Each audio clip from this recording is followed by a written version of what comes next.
Well, on our way, popped out of the forest and we're on a short road section in an hour and 40 minutes, 50 minutes. We've busted out 8Ks. We're going well. We've set a new speed record, 5.3, moving average. So we've got a lovely flat walk and then we're going to go up at some point. We have a choice to make. You either go left and do the official alternate blue line, or we go right and do the primary route. But there's some bushwhacking on the primary route and it's actually not recommended at this time. So the recommended way is to go left, which is what we shall be doing. About 12.5 Ks. Rest stop in the shade here and then we're back into it. And the up starts in 5Ks. We love up. That's why we're doing the PNT.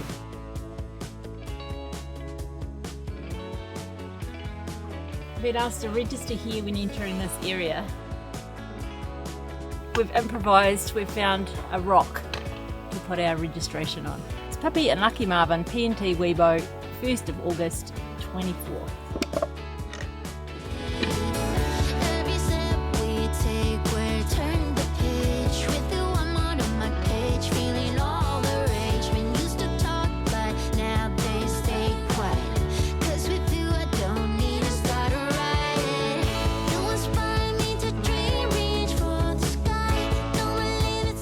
Hey, we've ticked off another stage of the PNT. We're just leaving Idaho and moving into Washington. We've had 7 nights, 8 days in Idaho. And what have we learned about Idaho? Well, the people are exceptionally friendly, helpful, go out of their way for you. They're awesome. They grow 1/3 of the potatoes for the United States. Think of all those French fries, that's a lot of potatoes. They get their license at 14 and a half. They like guns, hunting and picking huckleberries. Idaho, awesome time here.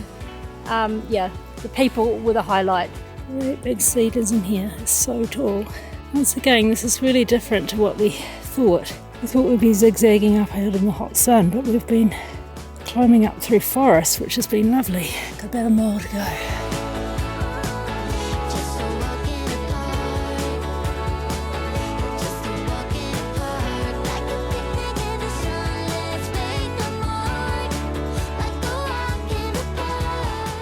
Right, we've just filled up with water at this little stream and we've got 2.6 miles, just over 4 Ks to our campsite. We're carrying a litre each to get us through and a 3 litre of dirty water just in case there's nothing at the campsite as there's supposed to be. We've come way over this side of this basin. Where we want to go is actually up there, a bit in the sun. And we started at the base of it, but we're doing a massive switchback out over here.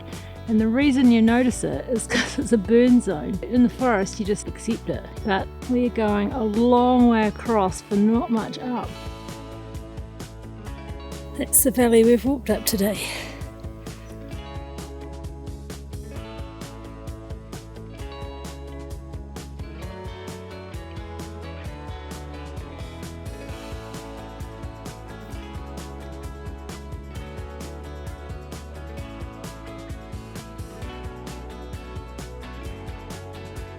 This is our campsite for the night on the side of Mankato mountain. It doesn't look much, and it's not much, but its big attribute is that there is actually water here. It's supposed to be flowing across the track, but it's not. If you go way down that hill, there are still some pools of water that we'll be able to resupply for tomorrow. There's also been an old hut that's burnt down here, so there is broken glass and nails everywhere. Not on the tent pad, people have cleaned that off over the years, but just gotta be careful where you walk.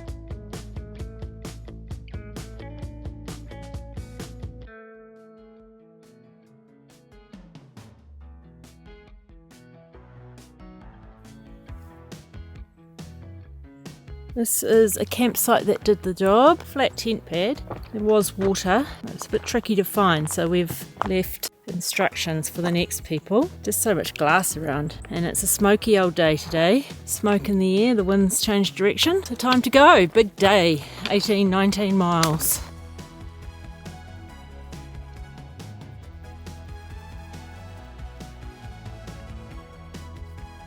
Alright, that is where we're heading down there. You can see the road. That's where we're off to. Oh well, we've just filled in our first register in Washington. We're on the board. But what we're very happy to see, that PNTA, they've been in clearing the trail, so the blowdowns that we thought we were going to have, the note says logged out halfway. Yes, that is awesome. Half as many blowdowns to climb over. Good one, guys. You're legends. Right, we've been going for about 3 hours. We've just refilled with water because we've got a 9 mile / 14.5k stretch with no water.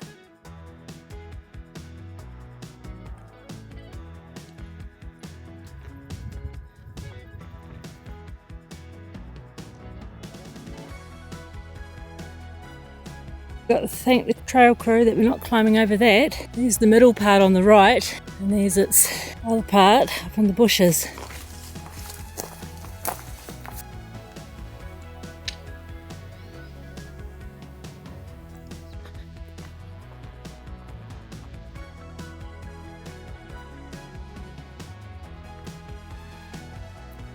In the last 4 miles down to Cape Sullivan, counting ourselves pretty lucky because the crew have been through and cut all the blowdowns that have been here in the last few weeks. So we've had a clean run of it.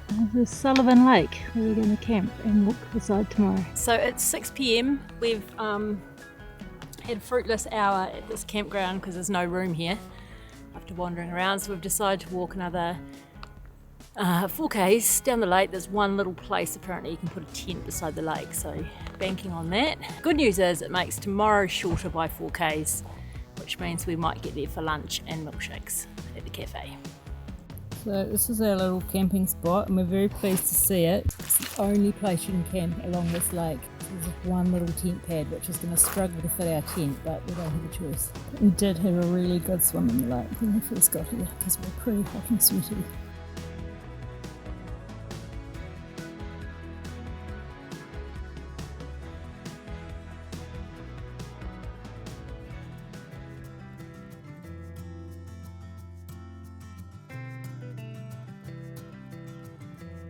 Even though it's the only spot you can camp along this lake because of the terrain, it is awesome. Tent pad just big enough for our tent, lake right beside us for swimming, views, no mosquitoes. Luxury. We've got 10 miles / 16k's to Metaline Falls, so we're pretty keen to get going because we could be there by lunchtime and be eating milkshakes.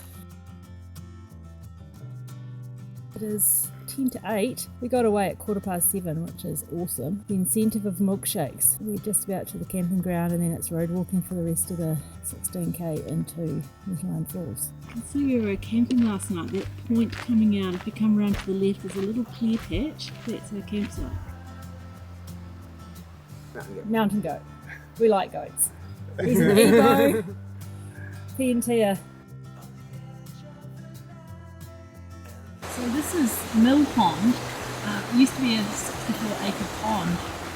The bridge we're standing on was once a dam and they removed it in 2017 to restore the ecosystem. Okay, we've got a 7.5k road walk into town.